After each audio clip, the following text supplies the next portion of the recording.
Okay, we've got to talk about Knuckles in Sonic the Hedgehog 2. The movie, not the game. Because I think we're all in agreement when I say he wasn't just the highlight of the trailer, but stole the whole damn show. I mean, come on, the delivery of that line. Does it look like I need your power? Straight goosebumps. This got myself and other old school Sonic fans reminiscing of a time gone by when Knuckles was introduced during the days of the Sega Mega Drive in 1994 as the rival to Sonic the Hedgehog, making his debut in Sonic 3 and proving to be a thorn in the Blue Blur's side during his quest to stop Dr. Robotnik, as he constantly impeded the player's progress, complete with a smug laugh on par with the Duck Hunt dog. Knuckles, acting as a straight-up menace, would continue through Sonic 3 and into its sequel, Sonic 4, its other half, Sonic & Knuckles, which released in that same year and would culminate in a climactic battle between the Hedgehog and the Echidna. In the following years, Knuckles' position as Sonic's de facto rival would be edged out and overshadowed by a certain black hedgehog of a crappy game. And that is a crying shame, because in order to be your critical analysis gamer, I had to make sure my fond memories of classic Knuckles wasn't just nostalgia talking, so I took a deep dive, replaying Sonic 3 and Knuckles along with researching Takashi Yuda's goals and inspirations behind Knuckles' creation, and I have come to the conclusion that Knuckles the Echidna is an example of character design genius, and Sega knocked it out of the park on the first go when it came to giving Sonic a rival character.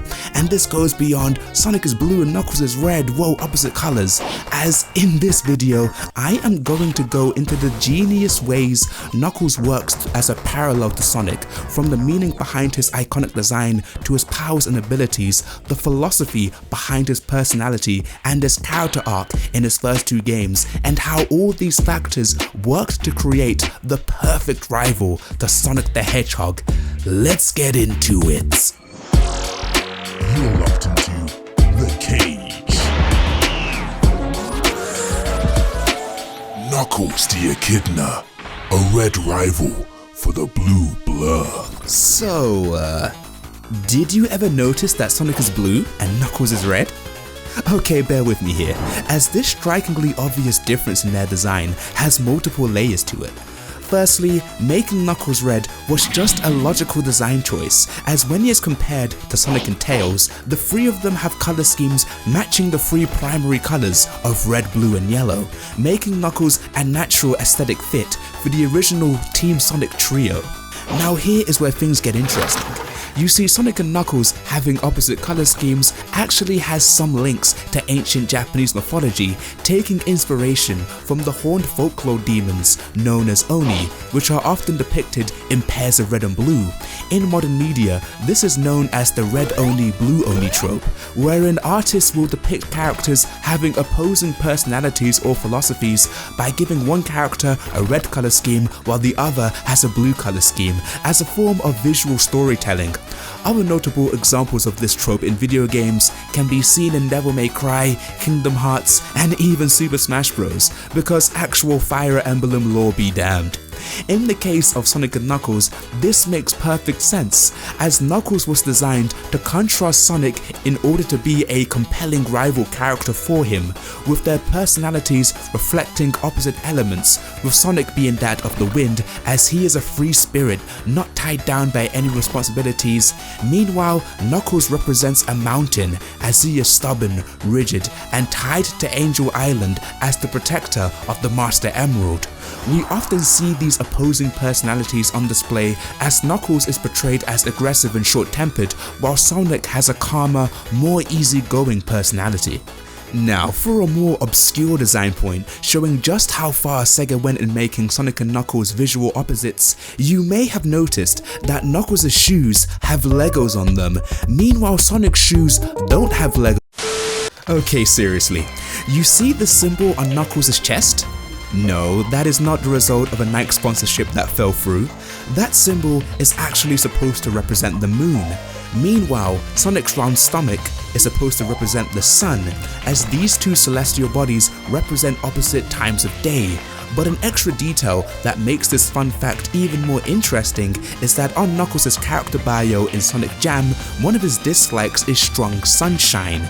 Meanwhile, Sonic's dislikes makes no mention of the moon or the night sky, which is not surprising, as Sonic's more laid-back personality means that he wouldn't take their rivalry as seriously as Knuckles does. Now, this design philosophy goes deeper than their design and personalities and into their power sets, as while Sonic clearly represents speed, hint is in the name, Knuckles represents strength, having the ability to break through walls Sonic could not during his debut playable appearance in Sonic & Knuckles.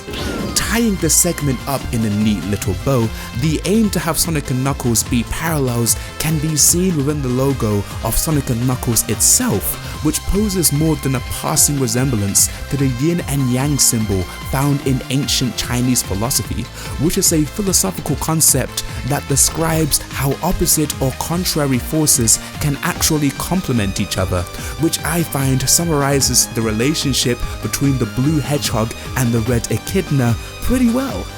Okay, so we've established that Takeshi Yuda and his team did an amazing job in designing a character that contrasts their ring-collecting mascot, but that's only half the job. You see, when creating a rival character for your already established main protagonist, you have to sell your audience on the idea that this brand new character is a worthy adversary to them, as failure to do so will get your new rival character rejected by the fandom. In Sonic's case, this was no mean feat, as by the time his third game came out, the player had already defeated Robotnik twice, tearing through over a dozen zones at the speed of sound, had a battle in space as a goddamn Super Saiyan, and destroyed the copyright infringing Death Egg. How could Sega possibly introduce a character that could even touch Sonic, let alone rival him? I mean, here comes a new challenger! Look, I know this scene has caused some controversy among the Sonic fanbase, but I don't care. Cope, sieve, and then cope some more, because as far as I'm concerned, Sega having Knuckles just Shoryuken Sonic out of his super form is as simple as it is effective. When I first watched this scene as a kid, I couldn't believe what I was seeing. I was in awe and was captivated by this red dude who just mugged me.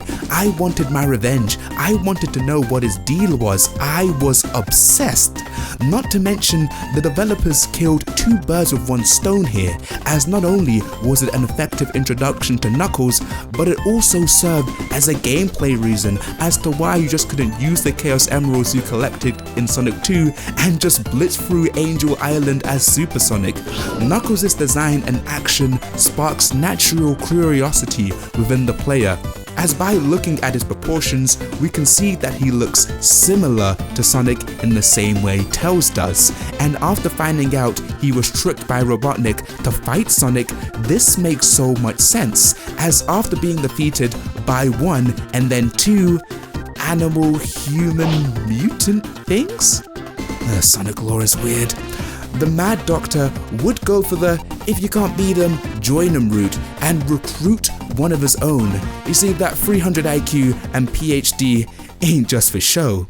On that note, Knuckles being tricked by Robotnik gives his character a perfect avenue for his relationship to Sonic to go from smug antagonist to friendly rival after the events of Sonic & Knuckles, as his character was never truly evil or irredeemable in the first place. With all this talk of red and blue, why don't you hit that red subscribe button and make that thumbs up icon blue? That way you won't miss any new videos of myself, and I get a boost on the toughest zone of all, the YouTube algorithm. Your support is appreciated.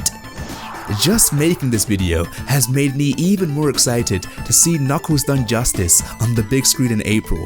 It's still a shame he was shafted as Sonic's one and only rival, but at least he served that purpose when Sonic games were, you know, good. Anyway, I hope you enjoyed my first video and the first episode of Character Design Genius. But for now, this is your critical analysis gamer signing out, and stay locked into The Cage.